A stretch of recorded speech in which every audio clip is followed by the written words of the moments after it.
नमस्कार दोस्तों, स्वागत है आपका हमारे चैनल कंपेयरिंग वर्ड्स में। तो दोस्तों, आज के इस वीडियो में बात करने वाले हैं कि आखिरकार क्या वजह थी कि राज कपूर से नफरत करती थी ये एक्ट्रेस। तो दोस्तों, आज के इस वीडियो में इसी वजह के बारे में बात करने वाले हैं कि आखिरकार राज कपूर ने इस एक्टर के साथ ऐसा क्या किया या इन दोनों के बीच ऐसा क्या हुआ कि राज कपूर से नफरत करती थी ये एक्ट्रेस। तो ये आज के इस वीडियो में इसी किस्से के बारे में या इसी टॉपिक पे बात करने वाले हैं। तो दोस्तों, ये पूरा किस्से के लिए, टॉपिक को जानने के लिए, पूरी जानकारी के लिए वीडियो के अंत बनी रहेगा। चलिए वीडियो को शुरू करते हैं।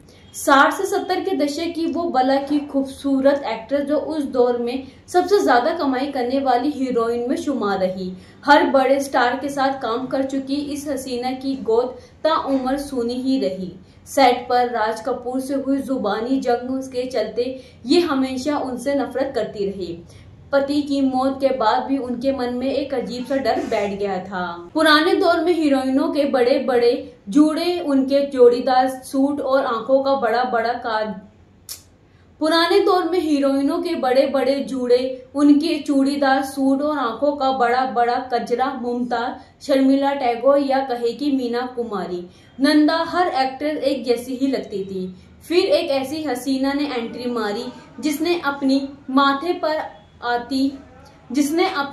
पर आती लटों को जब फूंक मार मार कर उड़ाया तो लड़कियां भी उनकी फैंस की मुराद हो गई। सुनी दत्त के साथ कई हिट दे चुकी ये ट्रेंड सेंटर एक्ट्रेस कोई और नहीं बल्कि साधना थी। साधना के गजब के फैशनेबल हेयर स्टाइल की वजह से नाम तक दे दिया गया था कि साधना कट। साधना उस दौर के ट्रेंड सेंटर बनी थी। फैशन की उन्होंने अनोखी दास्तां लिख डाली थी। एक तरफ जहां नीतू कपूर से लेकर शर्मिला टैगोर और आशा पारेख जैसी एक्ट्रेस के जलवे थे, तो वहीं साधना भी अपनी चार्म से लोगों का दिल जीत रही थी। साधना की अदा और खूबसूरती के साथ साथ लोग उनके हेयर स्टाइल के भी दीवाने थे। साधना उस दौर की खूबसूरत एक्ट्रेस में से एक थी। कई फिल्मों में मिस्ट्री वुमेन के रोल प्ले करने की वजह से उन्हें द मिस्ट्री गर्ल कहा जाने लगा था। खास तौर पर उस दौर में मधुबाला और वैजंती माला की खूबसूरती के चर्चे हुआ करते थे, लेकिन साधना ने अपनी बला की खूबसूरती के चलते इन दोनों हसीनाओं को भी टक्कर दे डाली थी। एक्टिंग की दुनिया में आने से पहले साधना मुंबई के जय हिंद कॉलेज में पढ़ रही थी। उन्होंने राज कपूर की 1955 में आई फिल्म श्री 420 में एक कैमियो किया था। 1960 में आई फिल्म लव इन शिमला से वह मशहूर हो गई। साधना असली नकली और मेरे महबूब, वक्त, मेरा साया और एक फूल दो माली जैसी फिल्मों से स्टार बन गई थी। वह 1960 से 1970 के दशक की शुरुआत तक सबसे ज्यादा फीस पाने वाली एक्ट्रेस थी। कॉलेज के दिनों में प्रोड्यूसर की नजर उन पर पड़ी। उन्होंने उन्हें अपनी एक फिल्म में ब्रेक दिया। आइए दोस्तों, अब बात करते हैं कि आखिर क्यों साधना राज कपूर से नफरत करती थी।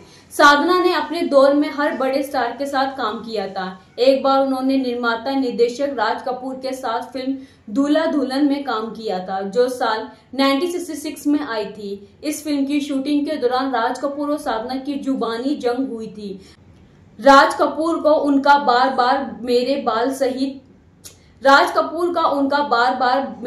सही करना और परफेक्ट लुक के चक्कर में रिटेक्स देने से चिढ़ गई थी। राज कपूर को उनका बार बार बाल सही करना और परफेक्ट लुक के चक्कर में रीटेक देने से चिढ़ गई थी। एक बार उन्होंने गुस्से में कहा कि एक एक्ट्रेस को कैमरे के सामने इमोशन देना चाहिए। एक्ट्रेस ने यह भी कहा था कि मैं जैसे दिखूंगी वैसे ही परफॉर्म कर पाऊंगी। इसके बाद से साधना उनसे नफरत करने लगी थी। साथ ही दोस्तों, साधना जी की निजी जिंदगी के बारे में बात करें तो बबीता और साधना चचेरी बहन है। बबीता ने जब एक्टिंग शुरू की तो वह रणधीर कपूर को पसंद करने लगी थी, लेकिन राज कपूर को पसंद नहीं था कि उनके घर की कोई भी बहु फिल्मों में काम करे। उन्होंने साधना को बुलाकर कहा कि वह अपनी बहन को समझाए कि वह दो सपने एक साथ नहीं देख सकती। साधना ने बबीता को अपने बच्चे की तरह मानती थी। उन्होंने कहा कि मैं भी तुम्हें अपने बच्चे की तरह मानती हूँ, वह रणधीर से शादी का ख्याल छोड़ दे। लेकिन बबीता ने उन्हें गुस्से में आकर कह दिया कि बच्चा मानकर ये सब बातें कर रही है, कहीं ऐसा ना हो कि एक दिन आप बच्चों के लिए तरस जाए। उनका ये श्राप सचमुच हुआ और डायरेक्टर आर के नायर से शादी के बाद भी साधना ताउम्र बच्चे के लिए तरसती रही। ताउम्र उनकी गोद सूनी रही। तो दोस्तों ये तो हुआ उनके साधना जी और राज कपूर के बारे में। साथ ही दोस्तों साधना जी के बारे में बात करें तो साधना शिवदासनी, जिन्हें साधना के नाम से जाना जाता है, ये भारतीय अभिनेत्री थी जिन्होंने हिंदी फिल्मों में काम किया। भारतीय सिनेमा की बेहतरीन अभिनेत्रियों में से एक मानी जाने वाली साधना को उनकी बेहतरीन खूबसूरती और ट्रेंड सेटिंग फैशन स्टेटमेंट के लिए जाना जाता था। 1960 के दशक के मध्य में राज खोसला द्वारा निर्देशित सस्पेंस थ्रिलर टेक्नोलॉजी फिल्मों में मिस्ट्री गर्ल की भूमिका के लिए उन्हें मिस्ट्री गर्ल के नाम से भी जाना जाता था। कराची में जन्मी साधना, उनका परिवार भारत के विभाजन के दौरान बंबई चले गए। वह उस समय 7 साल की थी। श्री 420 में बिना श्रेय के अभिनय करने के बाद साधना निर्देशक शशिधर मुखर्जी की शिष्य बन गई, जिन्होंने उन्हें लव इन शिमला में कास्ट किया, जहां उनकी हेयर स्टाइल ने धूम मचा दी थी और उन्हें साधना कट के नाम से जाना जाने लगा। इस सफलता के बाद साधना ने खुद को एक प्रमुख अभिनेत्री के रूप में स्थापित किया। परख, हम दोनों, असली नकली, एक मुसाफिर, एक हसीना, मेरे महबूब, वो कौन थी, आरजू, वक्त, मेरा साया। साधना बचपन से ही अभिनेत्री बनने की ख्वाहिश रखती थी। 1955 में उन्होंने राज कपूर की श्री 420 में मुरमुर के ना देख मुरमुर के गाने में एक कोरस गर्ल की भूमिका निभाई। जब वह 15 साल की थी तो कुछ निर्माताओं ने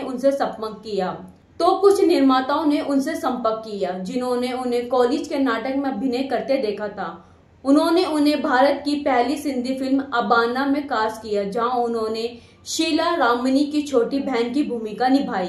इस फिल्म के लिए उन्हें ₹1 दिया गया था।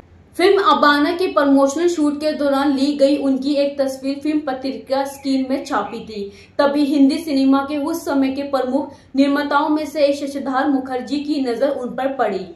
वह अपने नवोदित सहायक कलाकार जॉय मुखर्जी, शशिधर के बेटे के साथ मुखर्जी के अभिनय स्कूल में शामिल हो गई। रामकृष्ण नैयर, जिन्होंने पहले कुछ फिल्मों में सहायक निर्देशक के रूप में काम किया था, इस फिल्म का निर्देशन किया था। उन्होंने ब्रिटिश अभिनेत्री ऑड हेम्ब्रन से प्रेरित होकर साधना कट नामक उनका ट्रेडमार्क लुक भी बनाया था। इस प्रकार फिल्म में प्रोडक्शन बैनर ने जॉय, साधना और उनके प्रसिद्ध हेयर स्टाइल को अपनी 1960 की romantic film love in Shimla में पेश किया। लव इन शिमला के अलावा साधना को प्रसारित निर्देशित बिमल रॉय ने भारतीय लोकतंत्र पर व्यंग्यित फिल्म परख के लिए साइन किया था। इस बहु पुरस्कार विजेता फिल्म में उन्होंने एक साधारण गांव की लड़की का किरदार निभाया था। ये फिल्म बॉक्स ऑफिस पर हिट रही और लता मंगेशकर द्वारा गाए गए गीत और सजना बरखा बहार के लिए जानी जाती है। 1960 के दशक के उत्तरायण में हाइपरथायराइडिज्म के कारण साधना की तबीयत खराब हो गई, जिससे उन्हें काम से कुछ समय का ब्रेक लेना पड़ा। वह इलाज के लिए बोस्टन गई और 1969 में अभिनय में लौटी और लगातार 2 बॉक्स ऑफिस हिट फिल्मों में काम किया। एक फिल्म थी एक फूल दो माली और दूसरी फिल्म थी इंतकाम में अभिनय किया। 1974 में अभिनेत्री ने क्राइम थ्रिलर गीता मेरा नाम से निर्देशन की शुरुआत की और बाद में अभिनय से हट गई। उनकी अंतिम स्क्रीन उपस्थिति विलंबित रिलीज उल्फत की नई मंजिलें में थी। साधना ने 7 मार्च 1966 को लव इन शिमला के निर्देशन R.K. नायर से विवाह किया था। उन्हें 24 दिसंबर 2015 को हिंदुजा अस्पताल में भर्ती करवाया गया था, जिसके बाद 25 दिसंबर 2015 को उनकी मृत्यु हो गई।